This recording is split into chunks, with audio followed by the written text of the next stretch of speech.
Hello, lovelies. So with a new Teenage Mutant Ninja Turtles game on the way, from Palladium even, it seemed like a good idea to talk about the old Teenage Mutant Ninja Turtles game. Will the new version improve their layout, art, and production value? Will it even be made? Only my hairdresser knows for sure. This is my battered old copy of the Palladium games that we owned. TMNT probably saw more use than any of the others. Some of that down to the no bullshit mega damage, some of it down to some differences between TMNT and other Palladium games. So my background with Teenage Mutant Ninja Turtles, I got into this before Turtle Mania swept in. So actually this game was my introduction to Teenage Mutant Ninja Turtles.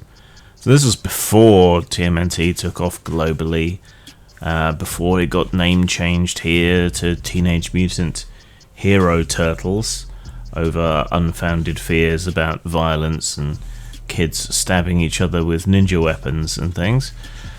It's kind of like the zombie knife hysteria, but a precursor to it. And this was the late 80s, so post Satanic Panic, pre video game panic. So yeah, unfortunate. This was also before the internet. So you called this anthropomorphic rather than furry, and yiffing wasn't even a twisted glint in a dogfucker's eye.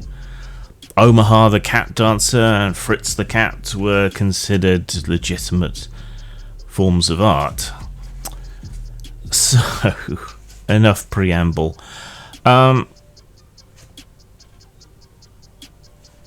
Like many other books in Palladium's stable, certainly at the time, the books of the era, background information is pretty scant. This is mostly, if not all, system. But it's helped by a couple of things. There are comic book pages included with short comic book stories. And it's not like Teenage Mutant Ninja Turtles has a particularly deep lore to it, really, when you stop and think about it. So it's not as crippled by some of their other books, such as the Robotate books, by the lack of additional information. It's not so much of an issue. The biggest hurdle that TMNT faces is the Palladium system itself. So there, I'm continuing my tradition of pissing off fans of particular systems in my reviews. But yeah, the Palladium system is basically manifestly unsuited to an action-packed, whimsical setting of fast-paced martial arts. And so forth. It's just not good for that. Where TMNT really shines is in the animals. You get a fairly good table for all different animal types, so there are some glaring omissions, and for the cause of your mutation. I believe the number of animals and things that you could be was expanded on in the expansions, like Mutants Down Under and so on, but I couldn't find those books for the review today. I fear they may be lost because I haven't seen them in a very, very long time. So, yeah, with the animals and the bioenergy subsystem, that's where TMNT shines and where a lot of people have good things to say about TMNT. Basically, you get a starting animal. You have a certain amount of bioenergy points to kick off with that you can spend. You get certain attribute bonuses appropriate to the animal, and then you spend from your bioenergy pool to give yourself certain traits. These can be from the animal traits, or they can be human traits to make you more human-like, as if humans are the peak of evolution. So, if you want effective hands that can hold weapons properly, you're going to have to pay for them. If you want full bipedal motion, you're going to have to pay for it. If you want to be able to speak clearly, you're going to have to pay for it. If you don't want to look like an animal, you're going to have to pay for it. And then you can pay points for the animal side of things, like in this case with a Wolverine, you can spend 10 bioenergy for sharp teeth, 5 bioenergy for claws, and you can buy animal powers of digging and an advanced sense of smell. But your budget is only 50 points. So, you have to make choices when it comes to that. There aren't really character classes like there are in other Palladium books. No racial character classes, no occupational character classes. Rather, this has more of a semi-freeform character creation, which I prefer and which I credit with the relative popularity that TMNT had in my gaming circles at the time, as well as, you got to play animals, which were cool, mutants, which were cool, and ninjas, or other martial artists, or whatever, which was cool. So, that helped compensate for the issues with Palladium games. Combat rules are pretty standard, which is to say tedious in Palladium, and a combat turn is a good way of showing just how tedious Palladium games can be. Determine initiative. The attacker takes their first action. They roll a dice. Anything over a 4 is a hit, which is worth noting given the roll to hit controversy around MCDM at the moment.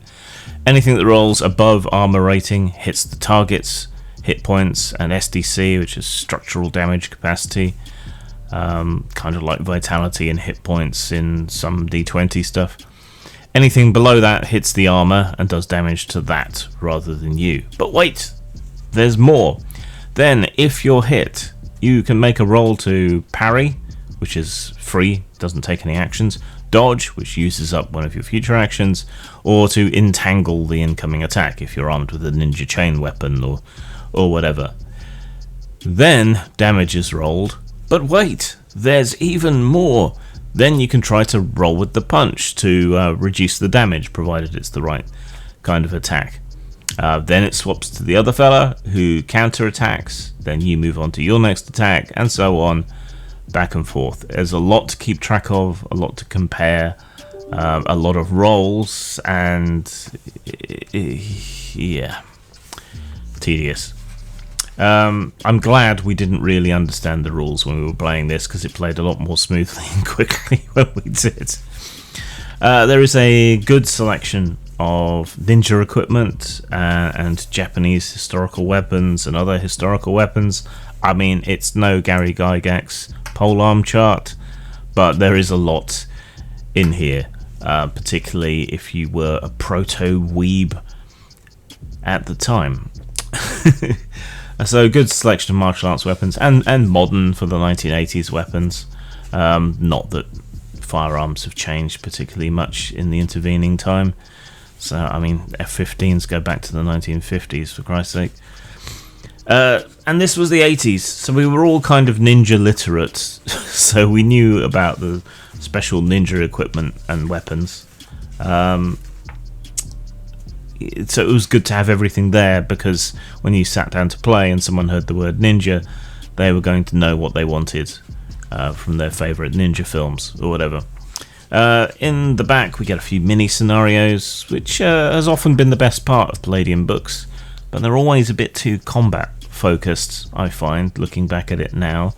It would have been nice to have some mini scenarios that weren't just fights. This is something that carries on through Rifts and other games. So, it's a Palladium book. So, you know what you're getting, and you're getting it pretty cheap, really.